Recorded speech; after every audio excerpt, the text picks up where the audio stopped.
नमस्कार मंडळी, मी तुमचा लाडका मित्र वरद विजय चव्हाण आणि मी तुम्हा सर्वांचं माझ्या युट्यूब चॅनलमध्ये स्वागत करत आहे. मंडळी, व्हिडिओच्या सुरुवातीला सर्वप्रथम म्हणजे तुम्हा सर्वांना रंगपंचमीच्या खूप खूप शुभेच्छा. आणि सगळी मंडळी रंगपंचमी खेळत असताना, रंगपंचमी खेळण्यात व्यस्त असतानाच एक नवीन प्रमोशनल गाणं आपल्या समोर आलंय आउट ऑफ द बॉक्स, ज्याचा कोणाला हासबासही नव्हता आणि मोठा धमाका, मतलब छोटा पॅकेट नाही आहे ऍक्च्युली.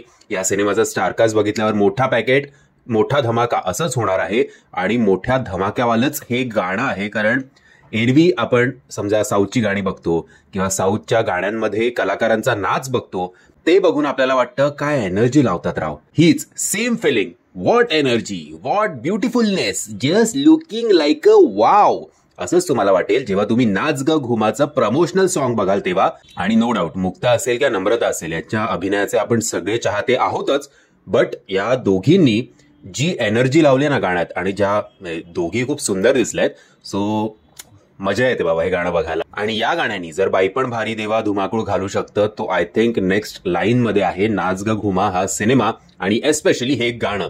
याची स्टारकास्ट जर बघितली तर मुक्ता बर्वे, नम्रता संभेराव, सारंग साठे, म्यायरा, सुकन्या कुलकर्णी, सुप्रिया पाठारे, शर्मिष्ठा राऊत, मधुगंधा कुलकर्णी, सुनील अभ्यंकर आणि त्याचबरोबर परेश मोकाशी सारखे डिरेक्टर. सो आय थिंक हा सिनेमा कदाचित हा बाईपणच्या लेवलला जाऊ शकतो, त्या बाईपणचा रेकॉर्ड सुद्धा मोडू शकतो. आणि पुन्हा एकदा सैराट नंतर जी प्रतीक्षा होती इतकी वर्ष लांबलेली, की एक पण मराठी सिनेमा सेंचुरी सोडा हाफ सेंचुरी सुद्धा जेमतेम कंप्लीट करत होता.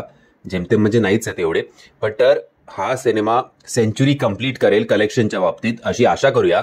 आणि तुम्हाला एकदा रिक्वेस्ट करीन, या गाण्याची लिंक मी तुम्हाला खाली डिस्क्रिप्शन बॉक्समध्ये देतोय. आणि शेवटी जे एकदम फास्ट होतं ना गाणं, ते मतलब म्युझिक डिरेक्टरला पण हॅट्स ऑफ. कॉस्ट्युम, ज्यांनी कॉस्ट्युम डिझाईन केले त्यांचं सुद्धा भरभरून कौतुक. मेकअपवाल्यांचं सुद्धा भरभरून कौतुक की एवढे सुंदर सुंदर चेहरे आमच्या समोर तुमच्यामुळे येत आहेत. आणि कोरिओग्राफर असेल, सिनेमॅटोग्राफी असेल, सगळं कधी कधी असं होतं ना की योगायोगाने सगळं काही जुळून जातं. तशाच गोष्टी या गाण्याच्या बाबतीत जुळून गेल्यात. आता आशा करूया सिनेमाच्या बाबतीत सुद्धा असे युग जे आहेत ते घडून येतील. मंडळी, मी तरी खूप एक्साइट झालो हे गाणं बघून आणि मला खूप आता अपेक्षा वाढली आहे या सिनेमाकडनं. हा सिनेमा आपल्या भेटीला येणार आहे 1 मे 2024ला.